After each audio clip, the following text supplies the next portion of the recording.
స్వాగతం సుస్వాగతం నా కుకింగ్ ఛానల్కి స్వాగతం అండి. ఈరోజు నేను ఎగ్ బిర్యానీ చేస్తున్నాను. అది ఏంటో నా స్టైల్లో వెరైటీగా చేద్దాం, చూద్దాం రండి. మసాలా ప్రిపేర్ చేసుకుందామండి. ఆయిల్ వేసుకుందామండి. ఒక 3 స్పూన్లు ఆయిల్ వేద్దాం.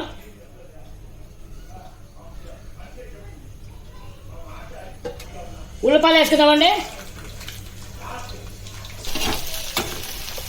పచ్చిమిరకాయలు వేసుకుందామండి. టమాటా వేద్దామండి. పుదీనా కొత్తిమీర వేస్తున్నానండి. స్పైసీ మసాలా అండి, మొత్తం ఓ గరం మసాలా బిర్యానీకి మొత్తం ఇందులో వేస్తున్నాను. అల్లం పేస్ట్ వేద్దామండి. 1.5 స్పూను. కొంచెం కారం వేస్తానండి. 1 స్పూన్ ధనియాల పొడి, ఉప్పు వేస్తానండి. మొత్తం మసాలా ఆయిల్లో ఉడకాలండి. మసాలా మొత్తం ఆయిల్లో ఉడికిపోయిందండి. స్టవ్ ఆఫ్ చేసి ఒక 10 నిమిషాలు రెస్ట్ ఇద్దాం. అయిపోయిందండి. మిక్సీలో వేసుకుందాం. పసుపు వేసుకుందామండి. చూడండి, మిక్సీకి పట్టేసే మసాలా మొత్తం. నెక్స్ట్ ప్రాసెస్ చూద్దాం రండి. కావలిద్దామండి, బిర్యానీ చేద్దాం. అండి పెట్టాం. ఒక 2 స్పూన్లు ఆయిల్ వేద్దామండి. వేద్దామండి. బాగా గట్టిగా ఉంది ఇది నెయ్యి. చూసారా, ఫ్రెష్ నెయ్యి, ఒరిజినల్ నెయ్యి. కరివేపాకు వేద్దామండి. ఉల్లిపాయలు వేద్దామండి. ఉల్లిపాయలు బిర్యానీ ఆకేద్దామండి. మసాలా వేసుకుందామండి. మసాలా అంతా మొత్తం ఆయిల్లో ఉడకాలండి. ఆయిల్లో ఉడికే వరకు వెయిట్ చేద్దాం. మసాలా మొత్తం ఆయిల్లో ఫ్రై అయ్యిందండి, బాగా ఫ్రై అయ్యింది. చూసారా, ఆయిల్ పైకి తేలింది. ఇప్పుడు ప్రస్తుతం నీళ్ళు పోసుకుందామండి. ఈ గ్లాస్తో 2 గ్లాసులు బియ్యం తీసుకున్నామండి. ఇక 1 అవర్ నానబెట్టాము. ఇప్పుడు దీనికి కొలతగా మనం కుక్కర్లో చేయట్లేదు కాబట్టి 1కి 2 గ్లాసులు నీళ్ళు పోసుకోవాలండి.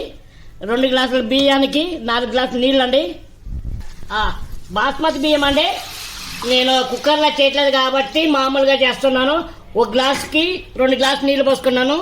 మీరు కూడా కుక్కర్లో చేసుకునేటట్టుంటే గ్లాస్కి గ్లాసున్నర నీళ్ళు పోయండి. నేను కుక్కర్లో చేయట్లేదు, అందువల్ల గ్లాస్కి 2 గ్లాసులు నీళ్ళు పోసాను.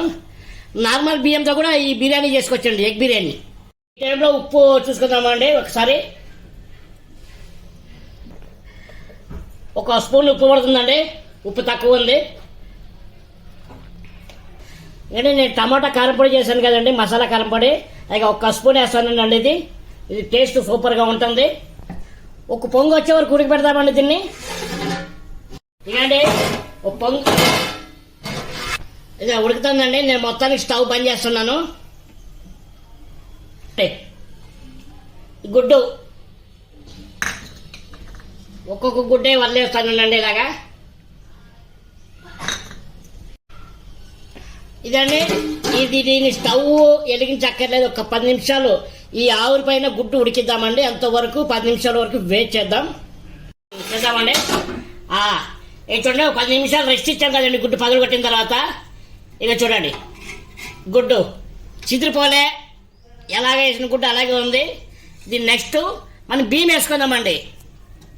ఇక చూడండి, ఇదిగో ప్రతి గుడ్డు అలాగే ఉంది చూడండి. మంచి చికెన్ బిర్యానీ లాగా టేస్ట్ వస్తుందండి ఇది. ఇప్పుడు స్టవ్ వెలిగించుకుందామండి.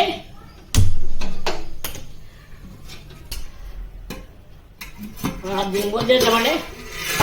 ఓకే, ఉడుకుతా ఉందండి. ఉడికిన తర్వాత ఇక బియ్యం వేద్దామండి.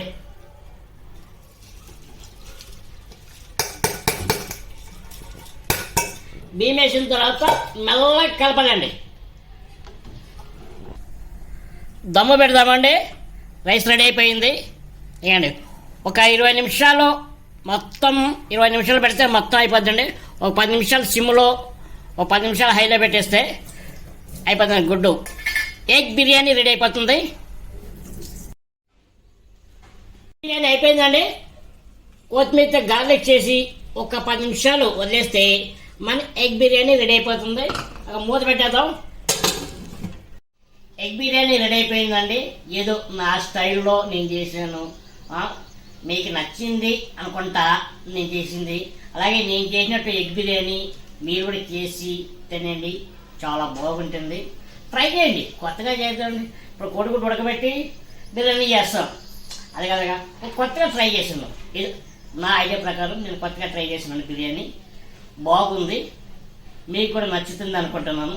అలాగే నా ఛానల్ని లైక్, షేర్, సబ్స్క్రైబ్ చేసుకోండి. బాయ్.